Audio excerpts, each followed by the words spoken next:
The greatest tragedy in life is not failure, it is living without ever believing you were capable. Let that settle in your spirit for a moment. Because many people fear failure, but failure is not the real enemy. Failure can teach you, failure can refine you, failure can even redirect you. But what cannot be repaired easily is a life that never even attempted to rise because deep inside you did not believe you could. There are dreams buried not because they were impossible, but because the person carrying them never gave themselves permission to try. There are ideas that never saw the light of day, not because they lacked potential, but because the mind hosting them was filled with doubt. And that is the silent crisis we are dealing with today. The crisis of self-doubt. Now here is where it becomes even more dangerous. Many people believe in God, but they do not believe in themselves. They can quote scriptures, they can pray powerful prayers, they can declare that God is able, but when it comes to their own life, their own calling, their own potential, they hesitate, they shrink, they question, they ask God for greatness, but they act from a place of insecurity. They say, Lord, use me, but when opportunity comes, they say, I am not ready. They say, God has a plan for my life, but their actions say, I am not capable of carrying it. And so there is a disconnect between what they believe about God and what they believe about themselves. The Bible makes this very clear in Proverbs chapter 23, verse 7, as a man thinketh in his heart, so is he. Notice what that means. It does not say, as a man prays, so is he. It does not say, as a man wishes, so is he. It says, as he thinks in his heart. In other words, your internal belief system is the blueprint of your life. The way you see yourself will determine the way you show up. The way you think will shape the way you act. And the way you act will shape the results you experience. So if deep inside you believe you are not enough, you will hesitate even when opportunities are placed directly in front of you. If deep inside you believe you are incapable, you will sabotage your own progress without even realizing it. This is why you must understand this principle. Your life does not move at the level of your prayers, it moves at the level of your belief system. You can pray every day, you can fast, you can declare, but if your internal belief contradicts your external confession, your actions will always follow your belief. Because belief is not what you say, it is what you act on without hesitation. And many people are stuck not because God has not answered them, but because their belief system is limiting them from stepping into what God has already made available. Let me paint a picture for you. Imagine two individuals. One is highly talented, gifted, full of potential. They have the skill, they have the knowledge, they even have the opportunity, but they keep saying, I am not ready. They keep waiting for the perfect moment. They keep overthinking, overanalyzing, and delaying. Years pass and nothing happens. Now compare that to another person. Less talented, less experienced, not as prepared, but they believe they can figure it out. They step forward, they take action, they make mistakes, they learn, they grow, and eventually they succeed. The difference is not talent. The difference is belief. One had the ability but lacked the belief to act. The other had limited ability but enough belief to move, and movement created momentum. You must understand this. The world does not reward potential, it responds to action. And action is a product of belief. If you do not believe in yourself, you will not act boldly. If you do not act boldly, you will not create results. And if you do not create results, your life will remain the same, not because it was meant to, but because you never stepped into what was possible for you. Furthermore, self-doubt is subtle. It does not always announce itself loudly. Sometimes it hides behind perfectionism. Sometimes it disguises itself as waiting for the right time. Sometimes it sounds like wisdom, but it is actually fear. It tells you, don't start yet, you need more preparation. It tells you, what if you fail? It tells you, what will people say? And slowly, without realizing it, you begin to shrink your vision, reduce your ambition, and settle for less than what God placed inside of you. But let me tell you something that may challenge you. God will not force you to become what you do not believe you can be. He has already placed the potential inside of you, but your participation is required. Your belief is the key that unlocks your obedience. And your obedience is what activates your transformation. So if you continue to doubt yourself, you are not just limiting your life, you are resisting the very purpose God designed for you. Consider this carefully. Every great person you admire had to confront this same battle. They all had moments where they felt unqualified, uncertain, even afraid. But the difference is they did not allow those feelings to control their actions. They moved forward anyway. They chose belief over doubt. They chose action over hesitation. And in doing so, they rewrote the narrative of their lives. Now here is the question you must ask yourself. What is it in your life right now that you have been postponing because you do not believe you are ready? What opportunity have you been avoiding? What calling have you been delaying? What step have you been refusing to take? Because the issue is not that you lack what it takes. The issue is that you have not yet convinced yourself that you do. Consequently, if belief is the foundation, then everything in your life is built or broken on it. The quality of your life will always reflect the quality of your belief. And if that is true, then the first transformation you need is not external, it is internal. You do not start by changing your environment. You start by changing your mind. Most people think their biggest problem is outside of them. They think it is the economy, the lack of opportunity, the people around them, or the conditions they were born into. But the truth is far more confronting than that. The real battle is internal. It is you versus you. It is the version of you that wants growth against the version of you that craves comfort. It is the disciplined you against the distracted you. It is the focused you against the version of you that keeps making excuses. And until you understand this, you will keep fighting the wrong battles. The Bible captures this internal conflict with striking honesty in Romans chapter 7 verse 15. The scripture reveals a man who says, "What I want to do, I do not do, but what I hate, I do." That is not weakness, that is awareness. That is the recognition that there is a war inside every human being. You can have vision and still struggle with execution. You can know what is right and still find yourself doing what is wrong. You can desire change and still resist the very actions that would produce it. That tension you feel is not unusual. It is the battlefield of transformation. Now let's bring this into real life. You set an alarm for early morning because you said you want to be productive, you want to grow, you want to take control of your life. The alarm rings. In that moment, there are two versions of you speaking. One says, "Get up, this is who you said you want to become." The other says, "Just rest a little more, you deserve it." And in that small decision, a battle is being fought. Not against the world, not against your circumstances, but within you. And whichever voice you obey consistently will define your future. Or think about the moment you decide to start something meaningful, a project, a business, a new level of discipline. Immediately thoughts begin to rise. What if it fails? What if people judge me? What if I am not good enough? That is not just random thinking. That is internal resistance. That is the version of you that is comfortable with where you are trying to keep you from becoming who you are meant to be. Because growth is uncomfortable and your mind will always try to protect you from discomfort, even if that discomfort is necessary for your progress. Here is what you must understand. You do not need to defeat the world. You need to master yourself. The world is not your greatest obstacle. Your habits are, your mindset is, your lack of discipline is, because even if the perfect opportunity was handed to you today, without internal mastery, you would not sustain it. You might access it, but you would not maintain it. And that is why many people rise temporarily but fall permanently. They never dealt with the internal battle. The danger is that many people spend years trying to change their environment without ever confronting themselves. They change locations, they change relationships, they change strategies, but they carry the same mindset, the same habits, the same internal limitations, and so nothing truly changes. Because wherever you go, you take you with you. And if you are still undisciplined, still doubtful, still inconsistent, your results will reflect that, no matter how favorable your environment becomes. This is why self-mastery is non-negotiable. You must learn to override your feelings with your decisions. You must learn to act based on purpose, not mood. Because if you only act when you feel like it, you will remain inconsistent. And inconsistency destroys potential. There are people who are extremely talented but completely undisciplined, and because of that, their lives never reflect their true capacity. Not because they lack ability, but because they lack control over themselves. And let me make this very clear. Discipline is not punishment, it is alignment. It is bringing your actions into agreement with your goals. It is training yourself to do what is necessary even when it is uncomfortable. Because the truth is, the life you want will require a version of you that you have not yet fully become. And that version of you is built through daily decisions, not occasional inspiration. You must begin to ask yourself a different question. Not what is happening around me, but what is happening within me. Because once you win internally, external victories become inevitable. But if you keep losing internally, no external opportunity will be enough to change your life. Therefore, the shift you need is this. Stop focusing on what is against you and start focusing on what is within you. Because the moment you gain control over your thoughts, your habits, and your actions, you become unstoppable. Not because life becomes easier, but because you become stronger. Moving forward, understand this clearly. Winning outside begins with winning inside. If you can conquer your excuses, if you can silence your doubts, if you can discipline your actions, there is nothing that can stand in your way for long. There is a powerful connection that many people overlook, and it is this. You cannot claim to have faith in God while refusing to believe in what God has placed inside of you. Because true faith is not just about believing that God exists. It is about believing that He is actively working through you. And if you truly understand that, it will change the way you move, the way you act, and the way you approach your life. The Bible defines faith clearly in Hebrews chapter 11 verse 1. Faith is the substance of things hoped for, the evidence of things not seen. That means faith operates beyond what is visible. It does not wait for proof before acting. It acts because it already believes. And this is where many people get stuck. They are waiting to feel ready before they move. They are waiting for confirmation before they act.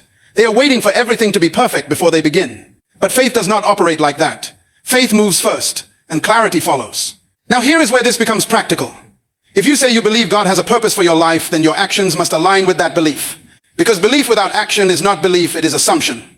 The Bible reinforces this in James chapter 2 verse 17. Faith without works is dead. That is a strong statement. It means that no matter how much you say you believe, if your life does not reflect action, that belief is lifeless. It has no power. It produces no results. Think about how this plays out in everyday life. Someone prays for success, but they avoid responsibility. They ask God for opportunities, but when opportunities come, they hesitate. They say they trust God, but they do not trust themselves enough to step forward. And so they remain in the same place, not because God has denied them, but because they have refused to act on what they claim to believe. You must understand this. If you truly believe God is with you, your actions will prove it. You will take steps even when you are uncertain. You will move forward even when you do not have all the answers. You will embrace responsibility instead of avoiding it. Because belief in God should produce boldness, not hesitation. It should produce action, not excuses. Consider the lives of those who walked in faith throughout Scripture. They were not always the most qualified, they were not always the most prepared, but they were willing to act. And in their action, they grew into the very people they needed to become. That is how faith works. It does not require you to have everything figured out. It requires you to trust enough to begin. And this is where belief in yourself becomes essential. Because when God calls you to do something, He is not just calling you to believe in Him. He is calling you to believe that you can carry what He has placed inside of you. If you constantly doubt yourself, you will hesitate when it is time to act. If you hesitate, you will delay your progress. And if you delay long enough, you may miss opportunities that were meant to elevate your life. So the question is no longer, do you believe in God? The deeper question is, do you believe what God believes about you? Do you believe that you are capable? Do you believe that you are equipped? Do you believe that you can grow into the person required for your purpose? Because until your answer to that question becomes yes, your actions will remain limited. At some point, you must make a decision. You must stop waiting for perfect conditions and start operating in faith. You must stop looking for guarantees and start trusting the process. Because growth does not come from comfort, it comes from movement. It comes from stepping into uncertainty and trusting that God will meet you there. And let me make this very clear. You do not build confidence before you act. You build confidence by acting. Every step you take reinforces your belief. Every action you complete strengthens your identity. And over time, what once felt impossible begins to feel natural, not because the task changed, but because you changed. Ultimately, faith and belief are not separate, they are connected. Your faith in God should fuel your belief in yourself, and your belief in yourself should produce action that reflects your faith. When those two align, your life begins to move in a completely different direction. You stop hesitating, you stop second-guessing, and you start executing with clarity and conviction. Consequently, the evidence of your faith will always be seen in your actions. Not in your words, not in your intentions, but in what you consistently do. And if you want to change your life, you must move from passive belief to active execution. What most people fail to realize is that belief is not a feeling, it is a discipline. It is not something you wait to experience, it is something you build through consistent action. Because every time you act in alignment with your goals, you are sending a message to your mind, this is who I am. And over time, that message becomes your identity.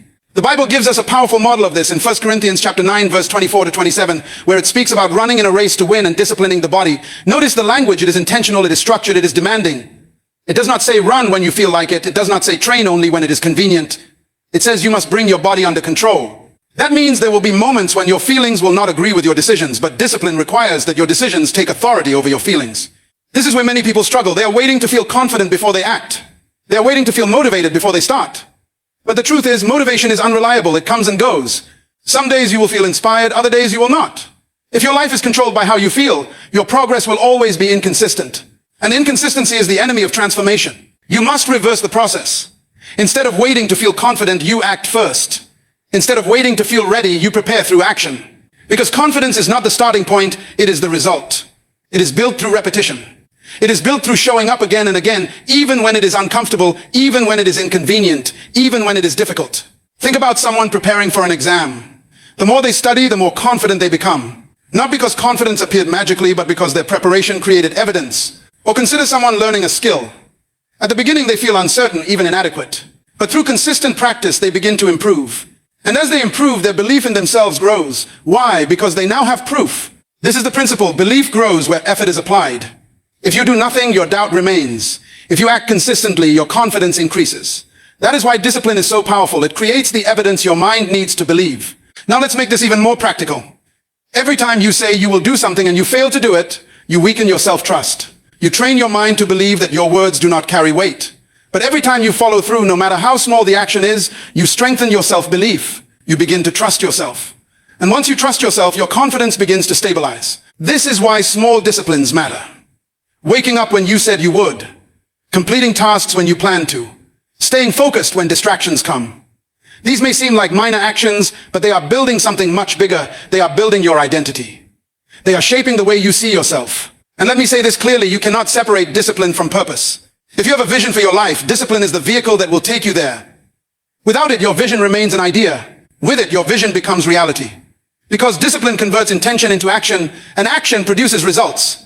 There will be days when it feels hard. There will be days when you feel tired, unmotivated, or discouraged. But those are the moments that matter the most. Because when you act despite how you feel, you are reinforcing a new standard for your life. You are telling yourself, I do not quit when it is uncomfortable. I do not stop when it is inconvenient. I follow through because this is who I am becoming. Gradually, something begins to shift.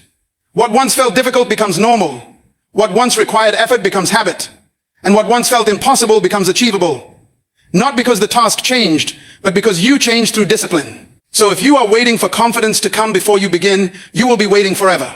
But if you are willing to act, even in uncertainty, even in discomfort, you will build the confidence you are looking for. Subsequently, understand this principle. You don't feel confident first. You act, and then confidence follows. And once you grasp that, you stop waiting and you start building. There are forces that will try to stop you, but the most dangerous ones are not outside of you. They are the ones within your own mind. Fear, doubt, insecurity, and limiting beliefs. These are the invisible barriers that keep people from stepping into what they are capable of becoming. And if you do not confront them, they will quietly control the direction of your life. The Bible addresses this directly in 2 Timothy chapter 1, verse 7. For God has not given us a spirit of fear, but of power and of love and of a sound mind. That means fear is not your nature. It is a distortion. It is something that tries to override what God has already placed inside of you. You were designed with power. You were given the capacity to think clearly. You were equipped with the ability to act. So when fear shows up, it is not a signal to stop. It is a signal that you are standing at the edge of growth. Now consider how fear operates in your daily life. It tells you not to start because you might fail. It tells you not to speak because you might be judged. It tells you not to try because you might not succeed. And over time, if you listen to that voice consistently, you begin to shrink your life. You begin to lower your expectations. You begin to settle for what is comfortable instead of pursuing what is possible. But here is the truth you must confront. Fear does not disappear by thinking about it. It disappears by facing it. You do not overcome fear by waiting for it to go away. You overcome it by moving forward despite its presence. Because every time you act in the face of fear, you weaken its influence over you. And every time you avoid action because of fear, you strengthen it. There are three common fears that hold most people back. The first is the fear of failure. Many people would rather not try at all than risk getting it wrong. But failure is not the opposite of success.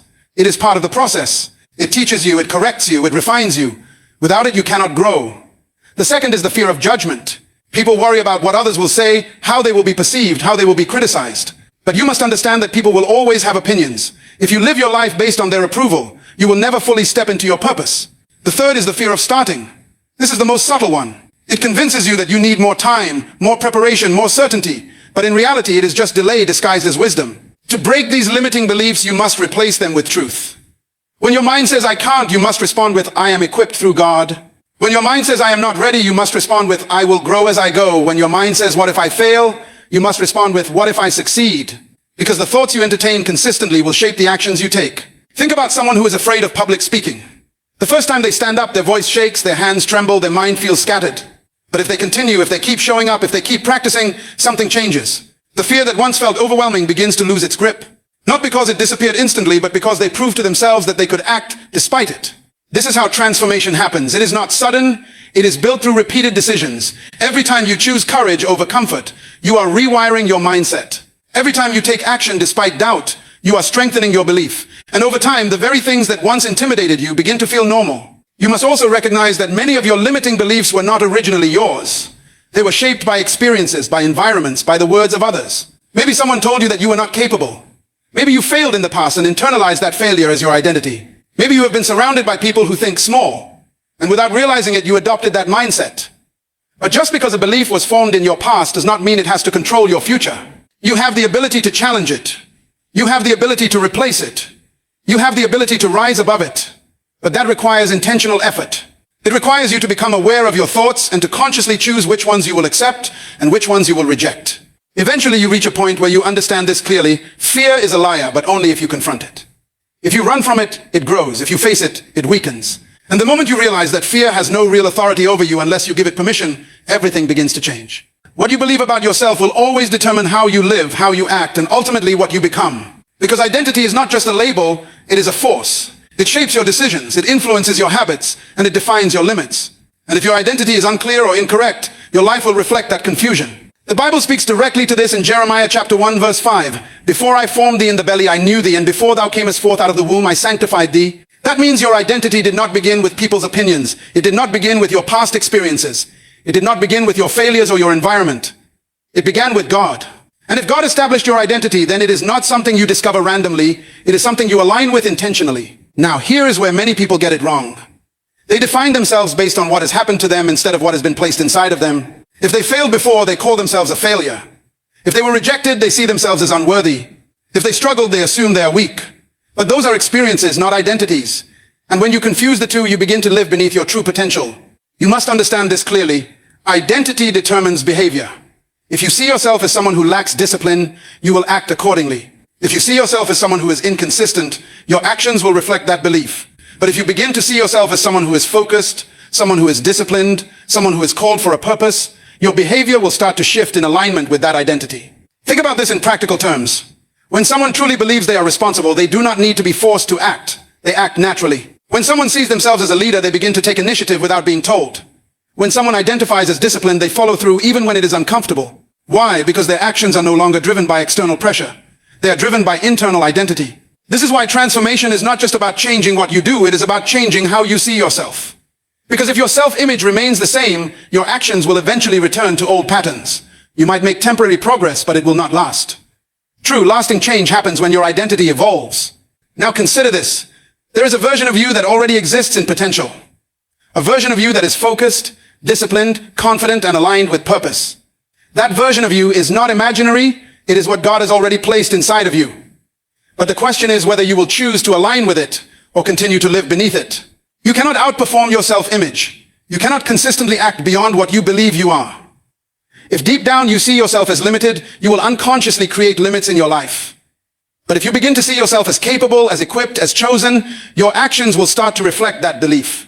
And let me make this clear. This is not about arrogance. It is not about elevating yourself above others. It is about agreeing with God. It is about seeing yourself the way He sees you. Because when you align your identity with God's perspective, you begin to move with a different level of confidence. Not because you are perfect, but because you are certain of who you are becoming. You will start to make decisions differently. You will start to use your time differently. You will start to approach challenges differently. Because you are no longer acting from doubt, you are acting from identity. And when identity becomes your foundation, discipline becomes easier, consistency becomes natural, and growth becomes inevitable. Gradually, you begin to detach from the limitations that once defined you. The labels that once held you back lose their power. The doubts that once controlled your thinking begin to fade. Not because your circumstances changed, but because your perception of yourself changed.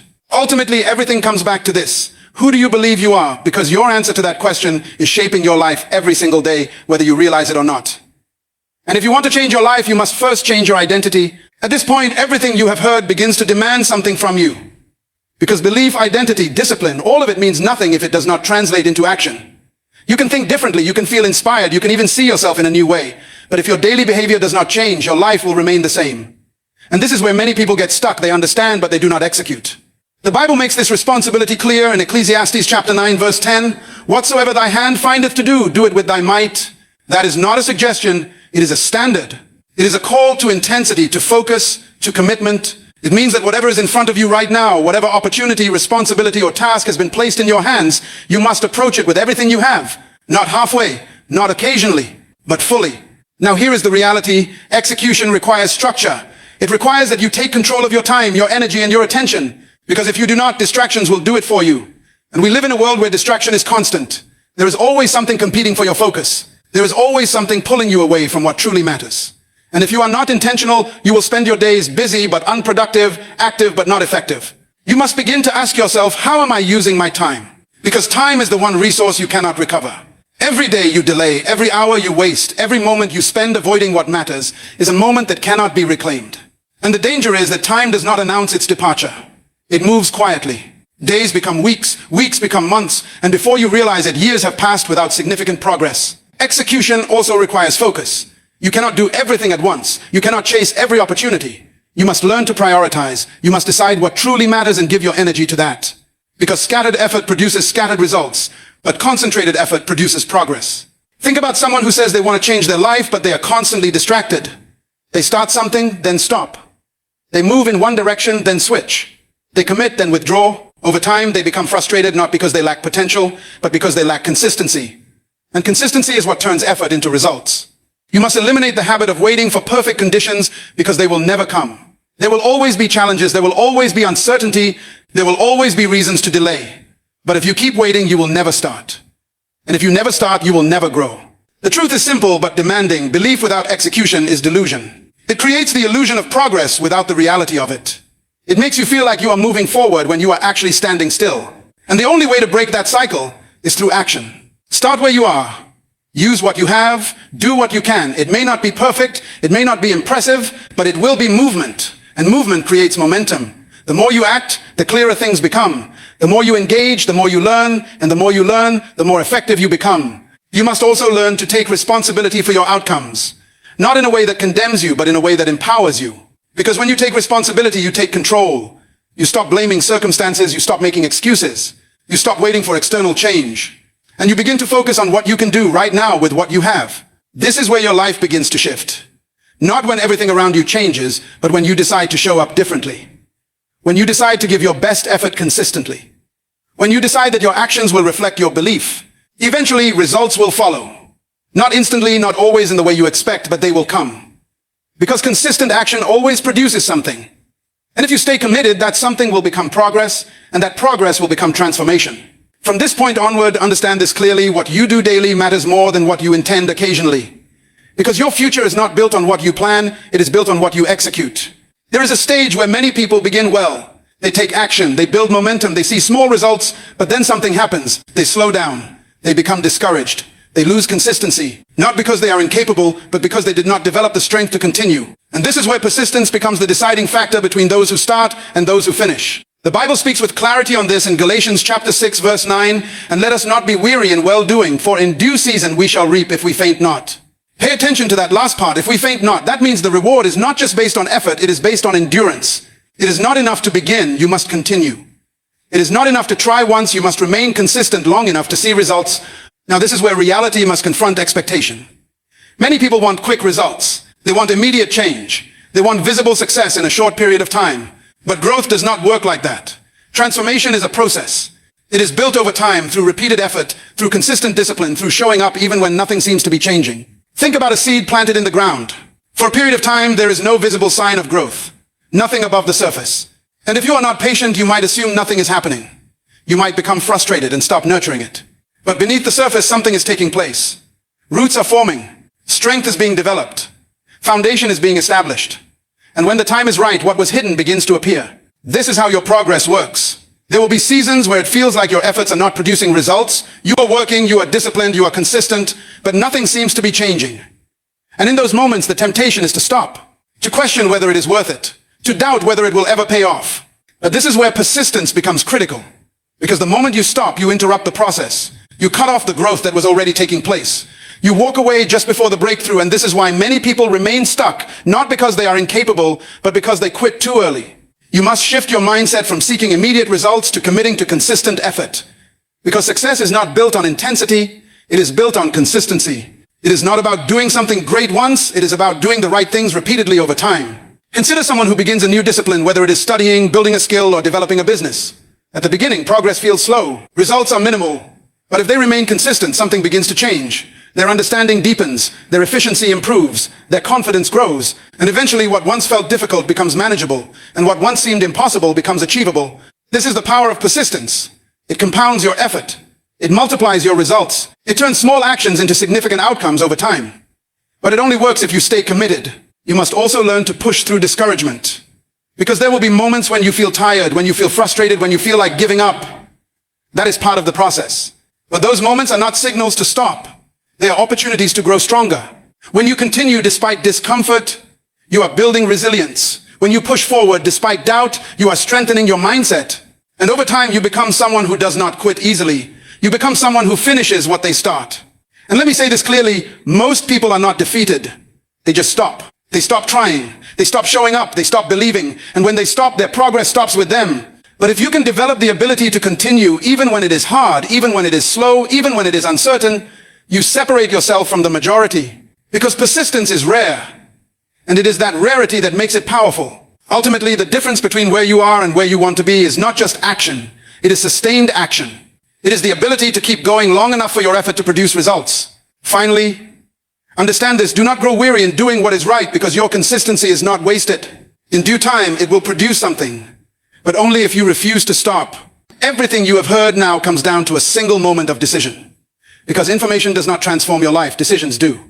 You can listen, you can understand, you can even feel inspired, but if you leave this moment without making a clear decision, nothing will change. And the truth is, your life is not shaped by what you know, it is shaped by what you choose. You have seen that belief is the foundation. You have understood that the real battle is within you.